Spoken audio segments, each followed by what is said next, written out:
Hi guys, hello everyone. My name is Avinash Pathak और मैं अपने यूट्यूब चैनल हैप्पी कंपाइलर में आपका स्वागत करता हूँ। तो दोस्तों, आज मैं एक नए टॉपिक के साथ आपके सामने आया हूँ। लिस्ट का डिस्कशन हम लोग थोड़ा कर चुके हैं, तो हम लोग थोड़ा उसके आगे बढ़ते हैं। तो आज की जो टॉपिक है वो हमारे सामने है लिस्ट ऑपरेशन इन पाइथन। तो लिस्ट ऑपरेशंस क्या होता है कि बहुत सारी चीज़ हम लोग लिस्ट के ऊपर कर सकते हैं। जैसे हम लोग लिस्ट को ऐड कर सकते हैं, ज्वाइन कर सकते हैं, रेप्लिकेट कर सकते हैं, स्लाइसिंग कर सकते हैं। तो आज उसी में से हम लोग कुछ कुछ चीज़ें देखते हैं। तो देखते हैं हमारे सामने क्या है कि the most common operation that we can perform with list include joining list, replicating list, slicing list.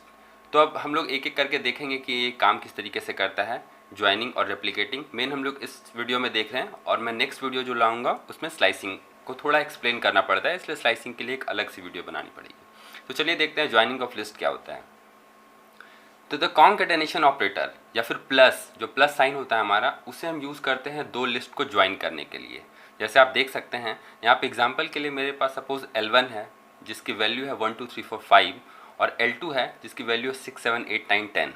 तो जब मैं ज्वाइन करूँगा इन दोनों लिस्ट को, तो जो हमारे पास आउटपुट आएगा वो ये दोनों लिस्ट को इंक्लूड करके एक सिंगल लिस्ट बनाएगा, जिसमें फर्स्ट जो वैल्यूज़ होंगे वो L1 के होंगे और उसके बाद L2 के वैल्यू होंगे। जैसे कि आप यहाँ पे देख पा रहे हैं, यहाँ पे L3 जो हमारा आउटपुट लिस्ट है उसमें 1 2 3 4 5 पहले आ गए हैं, उसके बाद 6 7 8 9 10। जैसा मैंने आपको बोला कि पहले फर्स्ट एलिमेंट्स के लिस्ट के एलिमेंट्स आएंगे और उसके बाद सेकेंड लिस्ट के एलिमेंट्स आएंगे। आपको एक छोटी सी बात यहाँ पे ध्यान में रखनी है कि एक लिस्ट जो होता है वो दूसरे लिस्ट के साथ ही ज्वाइन हो सकता है।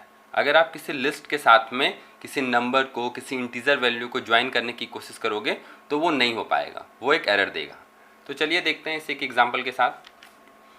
तो जैसे यहाँ पे हम देख पा रहे हैं कि हमारे सामने एक लिस्ट मौजूद है जिसकी वैल्यू है 1 2 3, एक दूसरा लिस्ट है जिसकी वैल्यू है 4 5 6। तो मैंने जैसे ही एक लिस्ट 3 को LST1 प्लस LST2 किया, तो ये आप देख पाएंगे ये जो प्लस है यही हमारा कॉन्केटेनेशन ऑपरेटर है जिसे हम लोग ज्वाइनिंग के लिए यूज़ करते हैं। और जब मैं प्रिंट LST3 करूँगा तो इसका अगर हम आउटपुट देखें तो हमारे सामने आउटपुट क्या आ रहा है, देखिए 1 2 3 4 5 6, जिसमें 1 2 3 जो है वो हमारा लिस्ट 1 का एलिमेंट है और 4 5 6 हमारा लिस्ट 2 का एलिमेंट है। तो ये आउटपुट।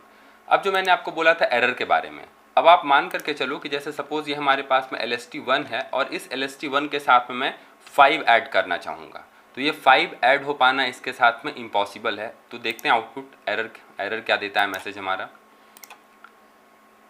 तो जैसा आप देख पा रहे हैं ये एरर मैसेज हमारे सामने आ रहा है कि can only concatenate list not integer to list. मतलब कि एक लिस्ट में सिर्फ एक लिस्ट ही ऐड हो सकता है या कॉन्केटेनेट हो सकता है, एक दूसरी कोई भी वैल्यू नहीं हो सकती है।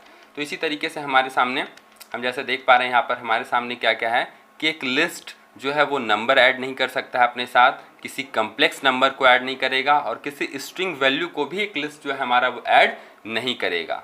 ठीक है, तो आई होप आप क्लियर हो गए होंगे कि ज्वाइनिंग ऑफ लिस्ट में हम लोग क्या कर सकते हैं, क्या नहीं कर सकते हैं। नेक्स्ट टॉपिक हमारे सामने आता है वो है रेप्लिकेटिंग लिस्ट। रेप्लिकेट जो वर्ड है उसका मतलब एग्जैक्टली होता क्या है कि हम लोग एक फिक्स्ड वैल्यू देंगे, प्रोवाइड करेंगे, और उस लिस्ट को वो उतनी बार रिप्रोड्यूस कर देगा। जैसे क्या है, replication means producing the list for specified number of times. तो मल्टीप्लिकेशन ऑपरेटर, ये जो हमारा मल्टीप्लिकेशन ऑपरेटर या जिसे हम एस्ट्रिक्स या मतलब मल्टीप्लाई करने के लिए यूज़ करते हैं, वो साइन जो होता है वो यूज़ किया जाएगा फॉर रेप्लिकेटिंग अ लिस्ट। चलिए देखते हैं कैसे करते हैं एग्जाम्पल के थ्रू। मानिए कि हमारे सामने ये एक L1 है जिसकी वैल्यू है 2 4 6। जब मैं L1 रेप्लिकेट 3 या फिर इंटू 3 करता हूँ तो इसका मतलब ये निकल के आता है कि इस L1 को 3 टाइम्स रेप्लिकेट कर देना है। तो देखिए जब इसका आउटपुट हम लोग देखेंगे तो ये आएगा 2 4 6 2 4 6 2 4 6। मतलब L1 की वैल्यू थी 2 4 एंड 6, तो ये 3 टाइम्स हमारे सामने शो हो रहा है, that is 3 times of L1। और जिस तरीके से ज्वाइनिंग ऑफ लिस्ट के लिए एक नोट था हमारे पास, रेप्लिकेटिंग के लिए भी है कि for replicating a list one value should be integer, जो कि यहाँ पर 3 है। अगर यहाँ पर जैसे हमारे सामने 3 है तो एक वैल्यू इंटीजर की होनी चाहिए जो कि बताएगा इतने टाइम्स उसे रेप्लिकेट करना है। A least value can not be replicate with another least value. अगर मैं एक लिस्ट को दूसरे लिस्ट के साथ रेप्लिकेट करना चाहूँगा तो दैट इज़ नॉट पॉसिबल। जैसे कि हम लोग नीचे देख पा रहे हैं कि L1 into L2 that is not possible, and L1 into A ये भी पॉसिबल नहीं है। इसे भी एक एग्जाम्पल के साथ देखते हैं। तो मान करके चलिए कि जैसे आपके पास में सपोज आप ये वैल्यू है मेरी, तो मैं क्या करता हूँ कि LST1 को मल्टीप्लाई 5 कर देता हूँ। तो मतलब कि LST1 का जो एलिमेंट है 1 2 3 वो मुझे टोटल 5 टाइम्स दिखने चाहिए। चलिए रन करके दिखाता हूँ आपको।